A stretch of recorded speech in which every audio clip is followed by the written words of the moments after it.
The MLB Gambling Podcast on the Sports Game Podcast Network is brought to you by Fantasy. They have a brand new offer for new customers. Play just $5, $50 in bonus funds when you use promo code MLB SGPN.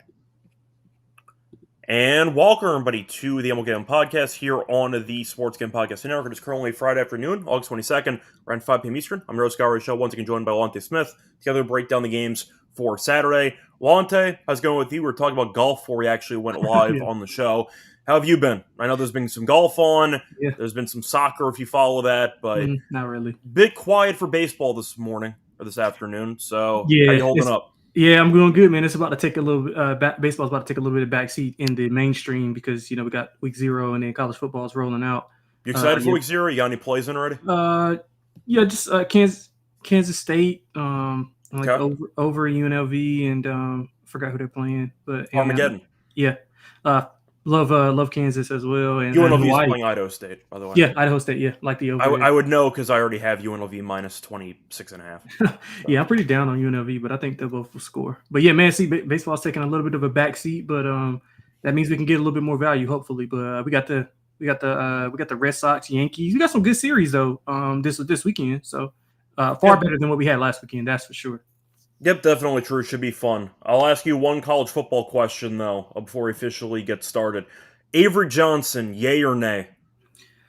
In what aspect? What are we talking?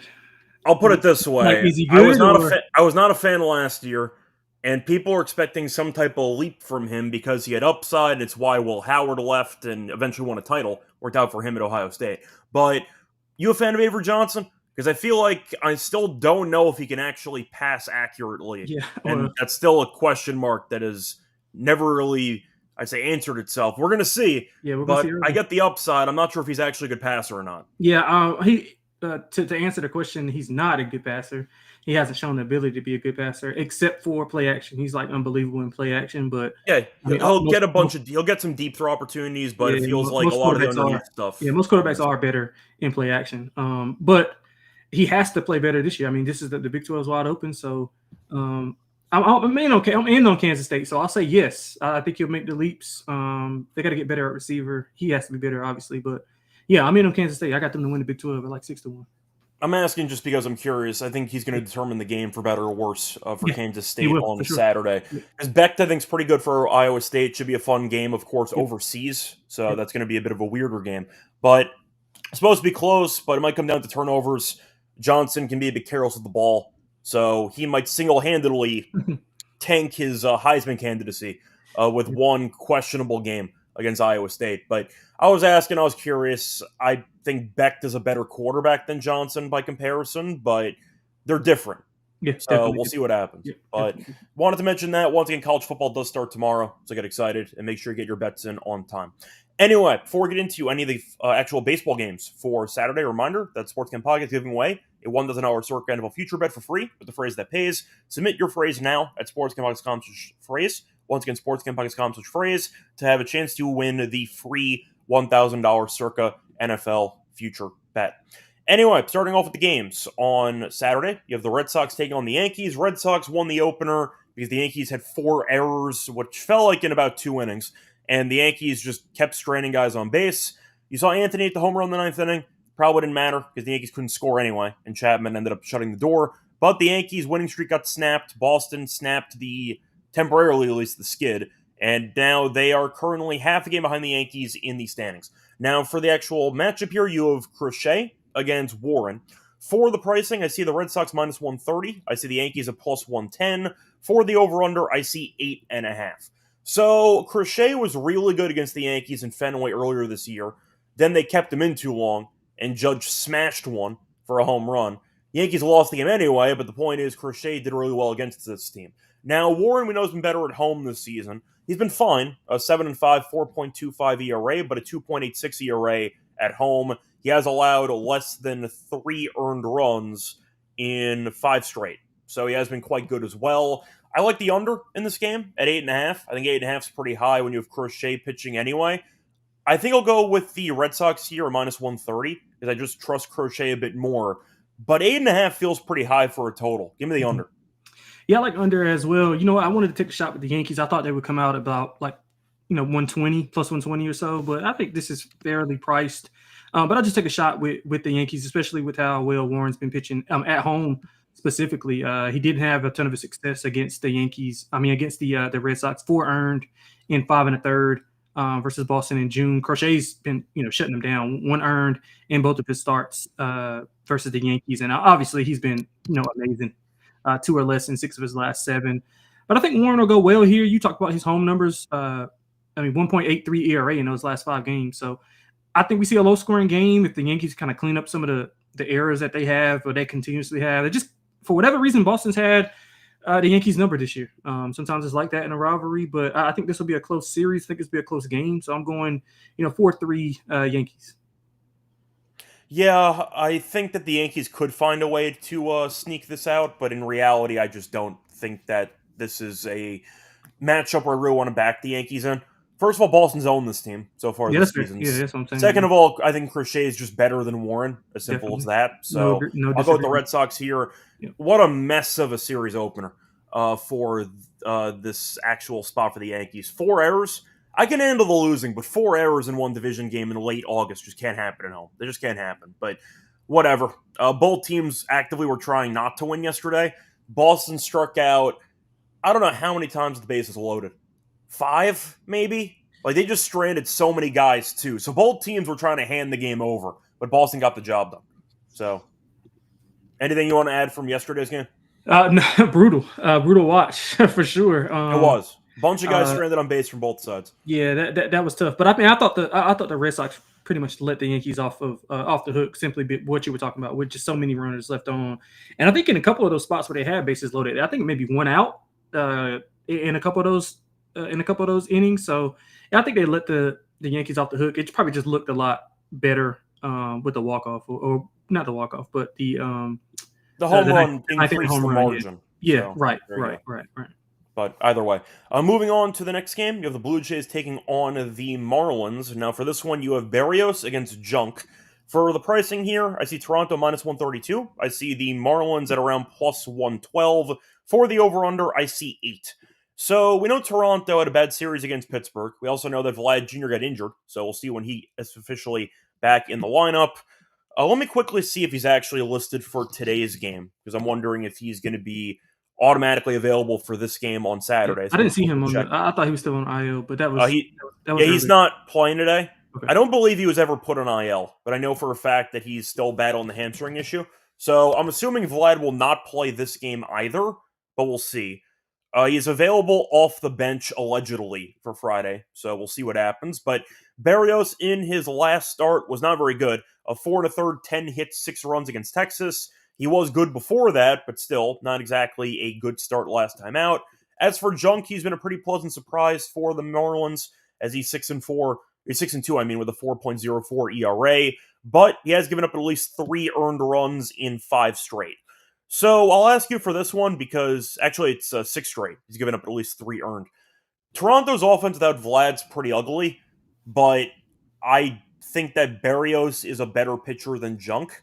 So I'm kind of stuck. I thought about the under in this game, but any thoughts? Yeah, honestly, I wanted to look over. I'm not the big Berrios guy. He's burned me a few times, fading him, actually. So it's kind of hard for me to get behind him. And I know you talked about the offense with Vlad being out. And Miami is like sputtering a little bit. And Junk's hit rate is up a bit. He's allowed 5 home runs in his last 4, 5+ runs in 2 of his last 3. So it's hard to kind of get behind him. I honestly kind of look at the over, but I don't know if I trust Toronto's offense. But if you just compare it to what Junk has been as of late, can he just give them? He's basically just giving people 3 runs. So can they get a few more off the bullpen? I think so. So I would go over if I had to do anything. But 130 is probably about right. On the It feels right to me too. Yeah, it feels So about right. I don't see much value personally, but I'll go Toronto, but not really a strong opinion at all. I think it's a pass for me. If Vlad Jr. plays, then maybe I'll take Toronto. But without knowing that, I think I'm just going to pass on Yeah, the game. 100%. Yep. Moving on to the next game, Nationals taking on the Phillies. You have Parker against Nola. Nola's a name that used to mean something.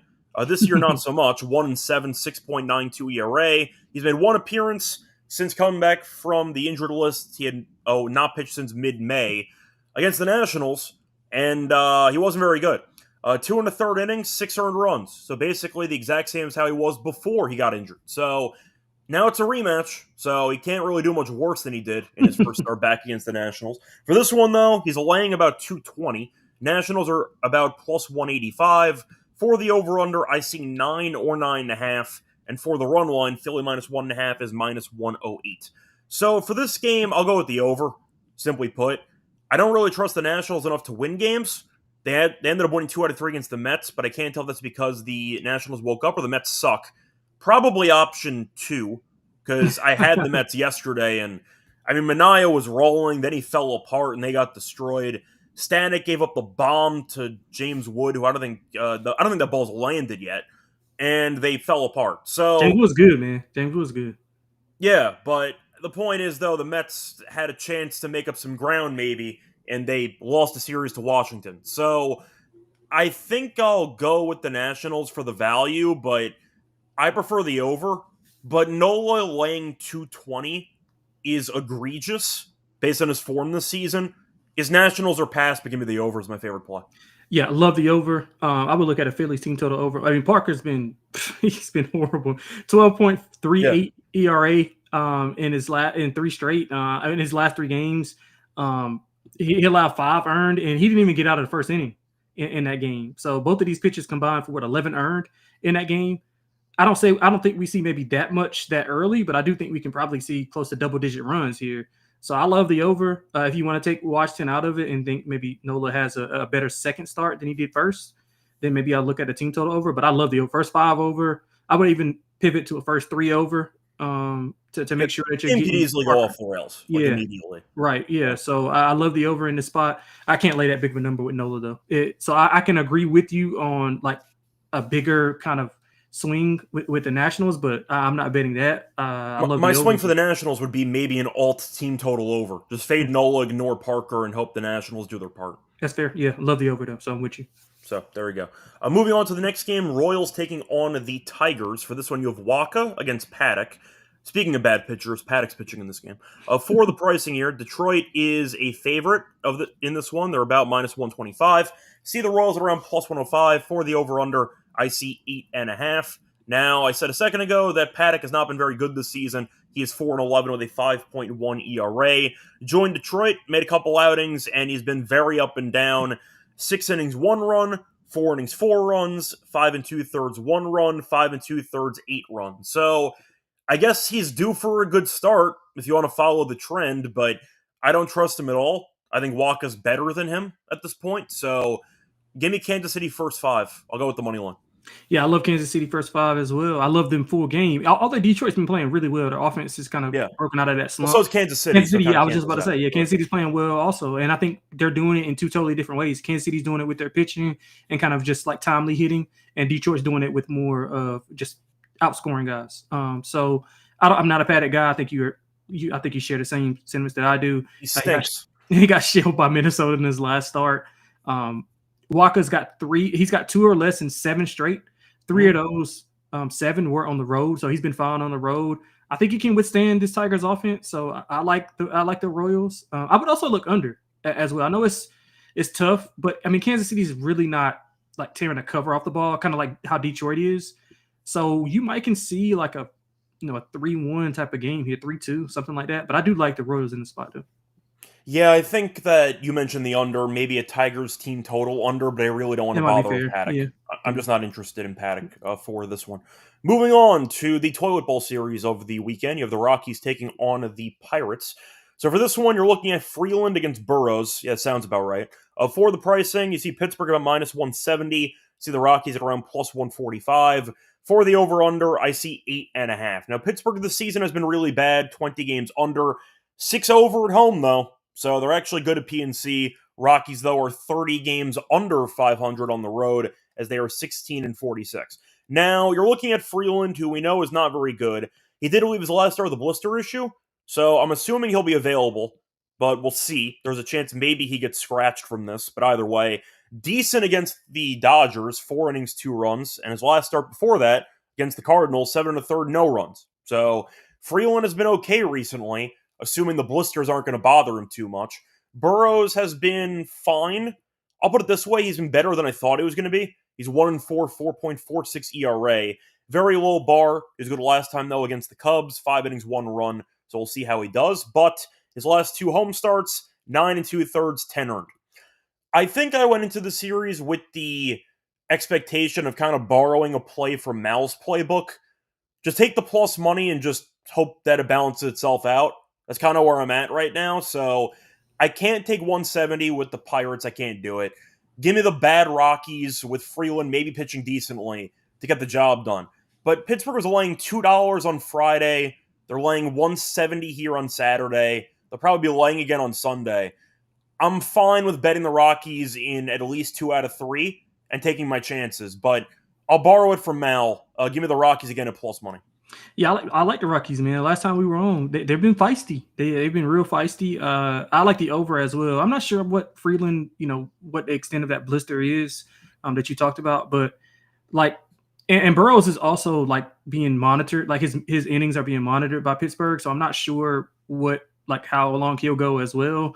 He's not like won a game since June 4th, so that just goes to show you, how bad it's been. But he's pitched okay. I mean, 2 or less in 4 of his last 6. But lately, he's allowed 10 earned in his last 2 home starts. So I like the over. I like the Rockies. I think price point is just way off. Probably should be like around 140-ish. Yeah, I think I agree, but 170 is just too big for me. So give me the Rockies, even though I'm not happy about it. Moving on to the next game, the Astros taking on the Orioles. The Brandon Young almost perfect game was a complete fluke because he got destroyed yesterday. As for this one, you have Javier going up against Kramer. So for this one, Houston is a slight dog. Kramer and the Orioles are about minus 125. I see the Astros at about plus 105. For the over-under, I see around 9 for this game. So Javier has not pitched much this season. He's been okay, though. A 3.38 ERA against Baltimore last start, 3 innings, 1 run. So he was fine, just didn't go any distance. And against the Red Sox before that, 5 innings, 2 runs. So far, Javier has been okay with no length attached to it. As for Kramer, he's been up and down all year. Been good at home, though, 2.67 ERA. Been great recently. The last 2 starts, 15 innings, 1 run allowed. So he's been really good. Then again, his last start was against Baltimore, and we just saw how the Astros did the second time around against Young. Maybe we'll see the same thing happen in this one, where they saw Kramer before, who was really good against them, make some tweaks, and maybe they torch him. I'll go for the plus money here. I understand that Kramer might be better than Javier because he goes more distance right now, but in reality, I still think Houston's a better team, and the records definitely suggest that. Plus money for Houston, I don't mind it. I see a borderline coin flip for me. Give me the plus money. Yeah, that was kind of what I landed on as well. Javier did leave his last start. He had an illness, and that was versus Baltimore. So, but they said he's back. They said he's good to go. He flew separate from the Orioles. I mean, not from the Orioles, from the Astros whenever they left. So, he should be good to go. He's only had two road starts so far, 1 good, 1 bad. So it's not a big sample size. Kramer's, he's coming off 114 pitches, a career high, and I think you talked about it, which you like kind of fading pitchers off of those, extensive pitch counts, and especially if they're pitched well. And he did pitch well. He threw 7 scoreless at Houston.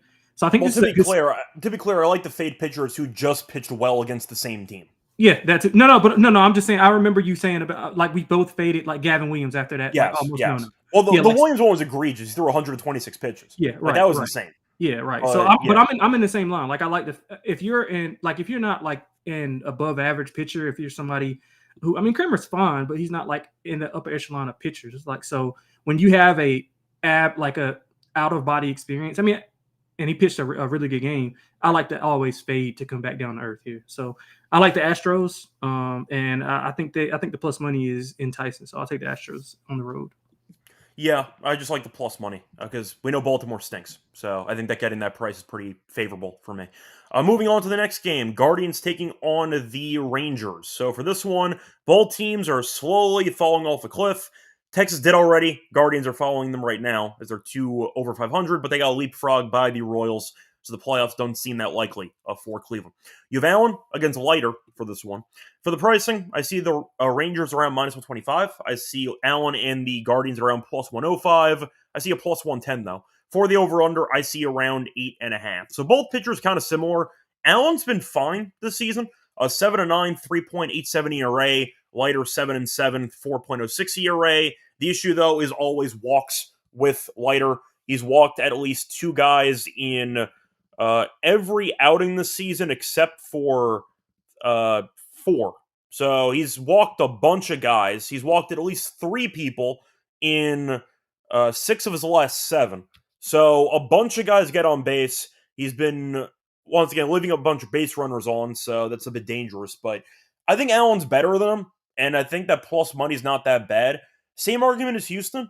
I mean, technically, Cleveland does have the better record than Texas. They're around 500, but I think Allen is better than Leiter. So I'll go with Allen and the Guardians plus money. I don't trust either team. Texas has been struggling, so has Cleveland, but maybe you could convince me about Leiter, but it has not been pretty watching him work recently because he just walks so many guys. Yeah. The command's all over the place. Allen has been kind of a back-end starter for years, and he's alternated between the majors and AAA. He's been fine this year. I don't really have an issue with Allen that much. Give me the Guardians at plus 110. Yeah, I think we agreed on everything so far. But yeah, I'm seeing this. I'm seeing it the same way. I also love the under. If you look at Allen, like he has a bit of he's had some walk issues as of late as well. 11 in his last 3, but he's had 2 or less earned runs allowed in 6 of his last 8. Yeah, he hasn't pitched much on the road. It's not a big sample size, but when he has, he's been okay. And like 8 of his last 10 starts have been at home, which is just how it lines up, so to speak. And I think you hit on everything with Leiter. But he's been dominant at home, though. If you look at his last 5 home starts, obviously you have the walks there. He's allowed 2 or less in all of those. And I think only allowed over I need to run. see the distance, though, because he only went 3 1/3 against the Yankees. Yeah, I think he goes I think it's between like 4 1/3 and like 5 2/3 or something like that. It's not. I mean, he's not going to go a ton. He's not going to go a ton of the distance. Yankees won. He walked 4 guys. They pulled him in 3 1/3. But for the most part, you're assuming 5. Yeah. So I like that. So I like the under. I like Cleveland as well. I think you're getting a good lot of value with Cleveland. Both teams are similar offenses. I mean, can't get a ton. I mean, Cleveland's batting. They got a 650 OPS in August. So I don't think we see a lot of runs here. So similar to what we talked about with like a coin flip game, you just take the underdog. It's just that we have 2 better teams than Pittsburgh and Colorado. So I'm going to go with the Guardians here with Allen on the mound over Leiter. Yeah. Moving on to the next game, though, before we get into that, actually, a reminder, they're brought to you by our sponsor, which is, of course, MyBook.ag. You can use them to bet on baseball, WNBA, golf, tennis, and, of course, football futures. You can also use a ton of locations. Use crypto for deposits and payouts. When you sign up for a new account, use the code SGPN to get a 50% deposit match up to 1K. Terms and conditions apply with the G promo code SGPN. We're also brought by Rhythm because they have a lot of great models you can build for different sports. They have football for the NFL and college. They also have golf. They have WNBA and baseball. So check out the models. They also have some great props that they actually prepare for you with these smart signals. Check that out for football. Last year, they were great for particular players. They had Tyreek Hill props going 13-5 for an ROI of 31%. Check out the different sports, though. Also, check out the site today. Start building your model for week 1 of the NFL season. And a reminder, get a free trial for a week by using the link that we have with Rhythm. Use the link sportsgambling's Rhythm to get your 7-day free trial. Welcome back, everyone, to the MLB Gambling Podcast. Finish going through the first couple games for Saturday. Time to keep it going with the next game. Moving on to the Twins taking on the White Sox. So both teams we know are not very good. White Sox been bad all year. The Twins sold off the entire team at the deadline. For the actual matchup here, I'm looking at, actually I see lines on this one despite not having a listed pitcher for Minnesota. Minus 118 for Minnesota, plus 100 for Chicago. The over-under is actually available at around 9 for this game. So we have no pitcher listed for Minnesota. You got Martin going for the White Sox, who's been fine this season. A 3.94 ERA. Been pretty decent lately. Last start, 6 innings, 1 hit against the Royals. So he also walks a lot of guys, but he's been pretty good lately. I don't know who's pitching for Minnesota, but I guess I'm on the White Sox because I don't think Martin's that bad. Martin is not that bad. He's not at all. He's coming off 6 scoreless at Kansas City. He does have some walk issues as well, though. 3+ in 4 of his last 6. But who are you? Can you take a? I mean, I don't want to put you on the spot, but who do you think is going to be for the Twins? Do you think they go with like a spot starter? I think it's going to be more like a bullpen type of game. I have no idea. In reality, when you have a team that fully embraced the youth movement, you can call up anybody for any type of and for that exact reason as well. I like the White Sox. We got a known commodity. White Sox have been, like I said, man. These two teams at the bottom of the league with the White Sox and the Colorado Rockies, they've been playing hard as of late. They've been winning games, trying to carry over some momentum. I've been betting on them a lot lately, so I'm gonna take the White Sox at home. Yeah. Moving on to the next game, Giants taking on the Brewers. So for this one, good pitching matchup. You have Webb against Peralta. For the pricing, I see the Brewers at around -122. I see a 135, but FanDuel went rogue and is 122. For the Giants, I see plus 115. For the over-under, I see it being set at around 7 or 7.5. Yeah, give me Milwaukee. I'm not going to spend too much time on this. I think the price is way too short. Yeah, Milwaukee's great at home. We know Webb's been very good this season, but every year he's much better at home than on the road. Absolutely. Peralta leading the league in wins. You know why? Because he pitches well and they score him a bunch of runs of support. So I'll go with the Brewers. The Giants got blasted by the Padres over the last few days. Sounds right to me. I think that Webb can go fine, but I don't trust the bullpen. I don't trust Webb on the road. I do trust Milwaukee, especially at home, and I trust Peralta. Give me the Brewers at -122. What an insanely cheap price. Yeah, this is pretty easy for me. I mean, if you are going to give me the Brewers at home with Freddie Peralta, with how well he's been pitching, on top of how well Milwaukee's been playing for seemingly like 2 months, this is like disrespectful almost. I mean, and if you look at Webb, he is coming off 7 scoreless, but if you look prior to that, he allowed 4+ in 3 of his prior 5. His hit rate is up, not the right place you want to be with your hit rate being up in Milwaukee. So pretty cut and dry for me. I think Milwaukee is the spot here. Disrespectful line. This should probably be like 1. What have the Giants done to be warranted? I mean, I know Webb's okay. The Giants still have lost repeatedly for the last exactly. So I'm like, I mean, I know Webb is good, but he's not like Scooble or like Kershaw, or vintage Kershaw or anything. Like he's, for reference, by the way, the Giants have lost 10 of their last 12. And you're telling me that Milwaukee's only laying $1.35? I saw 122. Yeah, so, I don't. As long as I would literally lay 160, 165. Maybe yeah, I'm fine with that. Yeah, like I like Milwaukee run line in this game. Exactly. So you took the words right out of my mouth. I'm fine with it. I understand that Webb is the best pitcher on the staff. Like, I'm aware that Logan Webb is objectively really good, and I get that he has 11 wins this season. But his ERA on the road's 3.7, so he has been worse. And in his last couple starts, he's been very solid. I'm aware of it, but I do think Milwaukee's a different animal. Milwaukee, worst case scenario, can build the pitch count, and if Webb only goes 5 and change or 6, good luck to you, because his bullpen's not very good. So I think Milwaukee's very, very cheap. Yeah, it's the easiest bet. It's the easiest bet in the card. I think it is. Yeah. It could be a trap. I don't even care. Milwaukee's too good. Moving on to the next game, the Mets taking on the Braves. The Braves have owned the Mets so far this season, and the Mets, we know, just can't get out of their own way. For the pricing here, though, or for the actual matchup, you have Holmes against Quantrill. Shout out to Quantrill, who's now on a new team. The Braves people wanted to make some moves, and instead of blowing up the team, they acquired Eric Fedde, Carlos Carrasco, and Cal Quantrill.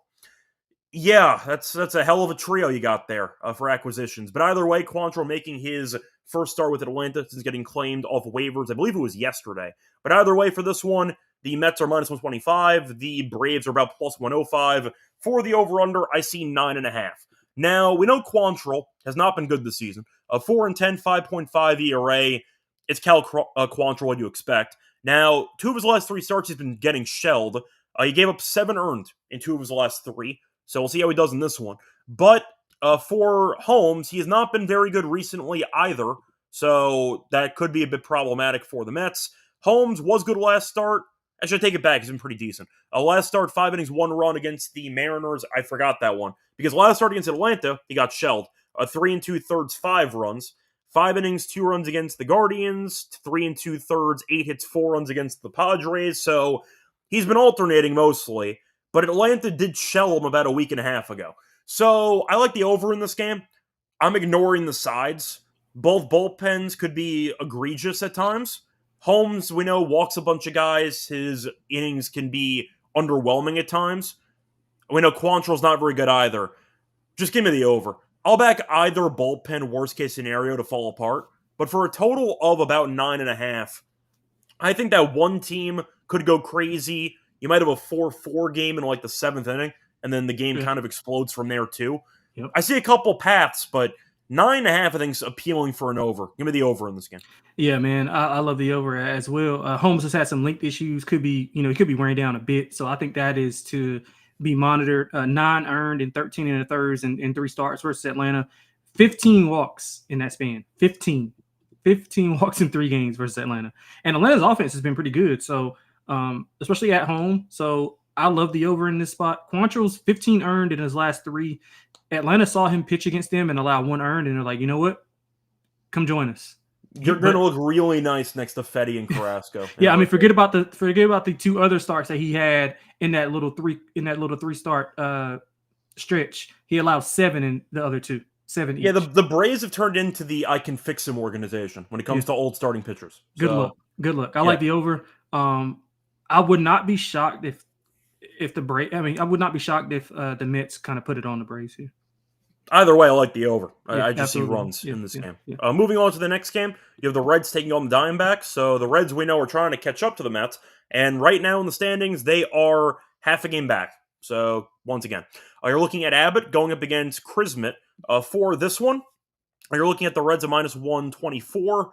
I see the Diamondbacks at plus 110. For the over-under, I see 9. Pretty simple for me. Chrismet, so far the season's been fine. A 1.8 ERA, but he's made 1 outing, so not really much of a sample. As for Abbott, he's been really good.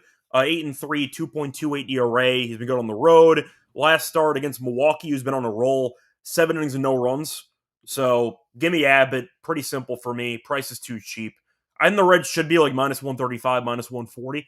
Abbott is a monster. Give me the Reds at like minus 124. Yeah, I kind of agree with you. I'm not going to take the Reds. Something that concerned me a little bit, if you look at Abbott, I mean, Abbott is good. He has been good all year. He's allowing a bit more contact than earlier this season. Like, look at his hit rate as of late. And if you look at it on the road, he's not been as sharp. I mean, obviously not as sharp as he's not out of this world bad, but a little bit worse than what we're accustomed to seeing from him. Chrismet's, second run through the rotation, 1 earned in 6 innings at Colorado, but obviously this is a different animal. The Reds, ultra motivated. I know you can probably say that about half of these teams, but I do think that plays a part in this specific game, which is why I would go with their side. I'm just not going to bet it because I think Arizona's offense has been a little bit better as of late. I would go over, to be quite honest. I know over in Abbott is not like a parallel to, or a parlay you want to put together with how well he pitches, but with his hit rate being as high as it's been, I can kind of see some runs being scored here, so I would go over.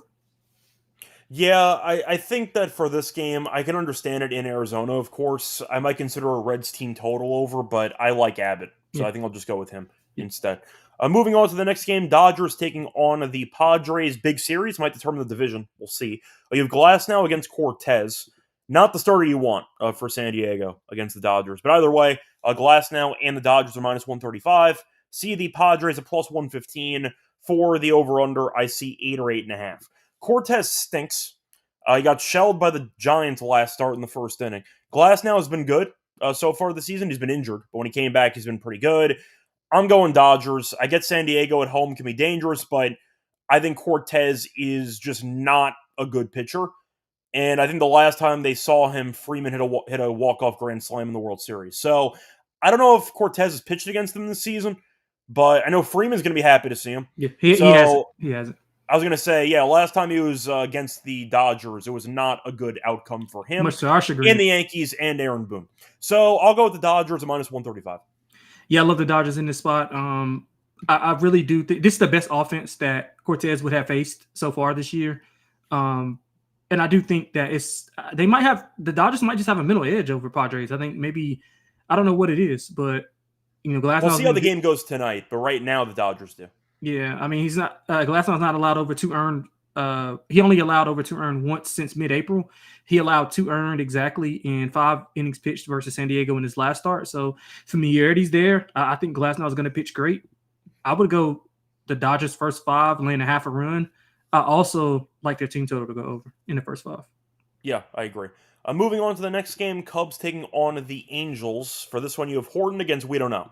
So for the pricing, we don't know because there is no listed pitcher or anything, so nothing to add for this game. Any quick thoughts? Because Chicago had a pretty okay series against the Brewers. They went 3-2. But I'll ask you, because the Angels we know aren't very good. Cubs have been playing better. Are they back, or do they just not play like absolute garbage for like 5 days in a row? Well, I think that they are price dependent. I like the -1.5, and I like their team total over. I think they absolutely crushed the Angels this weekend. I think they have a good offensive outing. I mean, Horton's been really good. I think he had like 4 games where he hadn't allowed a run, which is insane. So he's been good. I think the Cubs continue playing well going into September. Man, I think they're going to catch a little stride. If you look at their schedule, it's doable. So I think they catch a little bit of fire here, and I like them all throughout this weekend. Yeah, I think I agree, but it depends on the line. I don't mind Horton, though. Yeah, Horton's okay. For sure. So there you go. Yep. Moving on to the last game on the card. Yeah, it's a random slate with 14 games instead of 15. The Cardinals and the Rays got the day off. I don't know why on Saturday, but either way, point is that is weird though. Games on the card. Yeah, because I thought I was missing a banner and I'm not. Because the Cardinals is it because and the Rays, of some of the reschedules and stuff like I'm that? assuming so, but both those teams are just off on Saturday. Moving on, though, to the A's against the Mariners. You have Springs against Kirby. For the pricing, Seattle -184. I see the A's at +154. For the over-under, I see 8 in this game. So Kirby this season has been up and down. He was not good against the Mets last start. He got killed. 4 2/3, 12 hits, 7 runs. He was really good before that, but the one bad outing recently might, cause for a bit of concern. For Springs, he's been also okay. 4.24 ERA. Last 2 starts, though, 8 innings pitched, 15 hits, 9 earned runs. I think I like the over in this game, but I don't feel great about it. Springs, I don't trust at all. Kirby has been overvalued for most of the season, and he did turn it around before the last start. The A's can hit, though. I think 8's too short. I'll go with the over in this game. Yeah, I love Seattle in this spot, man. I didn't like the 180 and change. So -1.5 is what I'm going with. Yeah, so 1.5 for Seattle you can find right now at about +112. Yeah, that's perfect. I was thinking about like +110, but yeah, that's pretty good. Kirby's been pretty dominant at home. He's coming off his worst start of the year. I think that he kind of bounced back. I think he bounces back here. The A's, obviously, their offense is a little bit down when they're on the road. I like Springs though. I mean, he just hasn't been good as of late. 9 earned in his last 2. Both of those were at home though. He's actually pitched better on the road than he has at home. He did have success against Seattle, 1 earned in 6 innings pitched last month versus them. But again, I think that Kirby and Seattle bounce back. This is a big series for the Mariners. Like they gotta get things going. So I like the Mariners -1.5. I like Kirby to have a dominant effort. I'm maybe look at his K prop as well. Yeah, so Gore, you're saying that Morales is pitching. I thought he was pitching tonight. Morales, yeah, I saw Morales tonight. I see Kirby. It's no way Morales is laying this big of a number. Well, he wouldn't. Yeah, he's not laying a number anyway. I think you mean the other way around. No. I mean, I don't think Morales would be like -190 against Springs. I'm saying he's not. Seattle's -1. Yeah. You're right. I'm sorry. But either way, it doesn't matter. Yeah, Gore's saying that Morales is going tonight. So there you go. So it's Springs, but whatever. I'll go with the over. I'm not going to bet this game, so I don't really care, to be honest. No offense.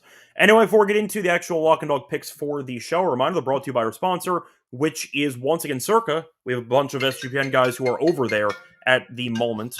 And a reminder that right now they're hosting 3 biggest football contests of the upcoming season. They have Circa Million, Circa Survivor, Circa Rendissimo, over $21 million a year in prizes. And a reminder that you can hang out with SGPN at the Circa Contest weekend from the 21st, 23rd of August, raising weekend, including live shows at open bars. Plus, you get 15% off your stay at Circa with the code SGP15. A reminder, contest open to everyone. Sign up at Nevada, play for random with the help of our proxy. Go to footballcontest.com. Use code SGP to get $50 off your proxy fees. We're also brought to you by Fantasy. The Dumbest Mania happening all summer long. 50 million prizes.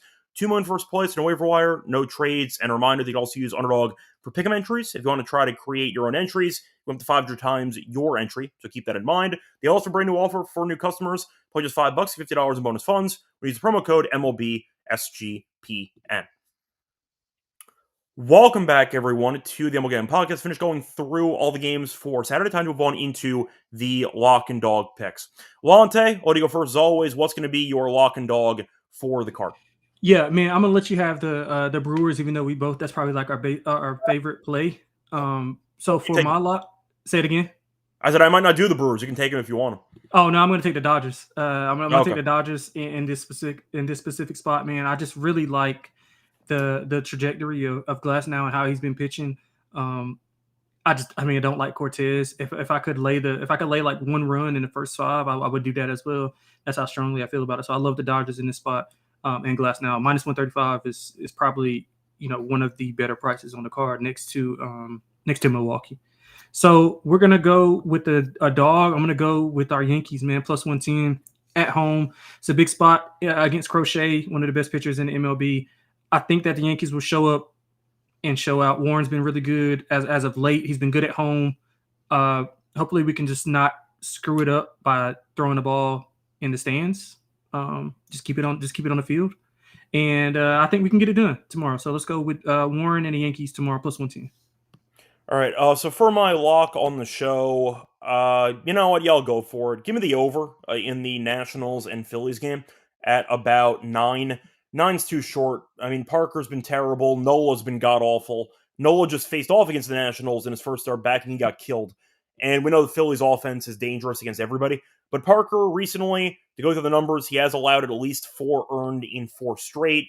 His last 4 starts, he has allowed 16 innings pitched, and he's allowed a total of 22 earned runs. Yeah, he might get killed. Nola might get killed too. Give me the over 9 at minus 120 as my lock. For my dog, I'm going to go for it because I think the price is too insane. I will go with Milwaukee, minus 1.5 at plus 158. I can't turn it down. I mean, Peralta's leading the league in wins. We know Webb has been worse on the road every year of his career, basically. And even if he goes decently, this bullpen's been a mess. The Giants have gotten buried in the last couple games against the Padres. They've been just rolling over and dying. They're 2-10 in the last 12. Good enough for me. Give me Milwaukee, minus 1.5 at plus 158 as my dog for the show. Anyway, I'm moving on to the home run picks for the card. Lonte, what do you like? Yeah, man, I think you teased it earlier. I hope I'm not taking your pick. I like Freddie Freeman. He's on a 6-game hitting streak. He did not really perform well against the Padres in their last series. He was 2 of 10, but one of those 2 was a home run. So I think he has a big series as well. He loves playing in Petco. So let's go with Freddie Freeman tomorrow to hit one. Yeah, so I'm going to go with somebody in that Nationals and Phillies game instead. Oh, yeah. Give me Bryce Harper for that one. I don't know what the price is going to be. Apologies if it is a little bit cheap, but I think it's warranted. So Parker, I said before, has been really bad. Harper is 4 for 6 lifetime against him. And you're looking at the home runs. Parker's allowed 5 home runs in his last 4 starts. So I think it's a good spot for Harper to go yard here. We know that he's, of course, a great power hitter. And lefties have actually been good against Parker this season, despite him being a lefty himself. Give me Bryce Harper for the home run in what should be a high-scoring game on Saturday. Anyway, it's going to wrap it up for the show. Once again, we're back on Sunday to get into the Monday games. You can find me on Twitter, Radio. Find him on Twitter at XXLonteXX.